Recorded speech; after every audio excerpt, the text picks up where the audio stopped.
নিজে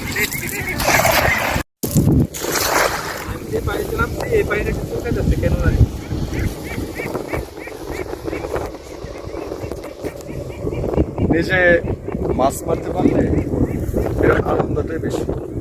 বাড়িতে আসলাম, বাড়িতে আসা এই যে অনেক বছর যাবৎ মাছ ধরতে পারি না যে হাওরের মিল ঝিলের মধ্যে, তো আমরা সবাই চলে আসছি মাছ ধরতে। দেখি মাছ উঠে, মাছ কম উঠলেও ভালো লাগে, বেশি উঠলেও ভালো লাগে, কারণ এটা মাছ ধরাটা একটা মজা। এই যে মাছ, এই ভিডিও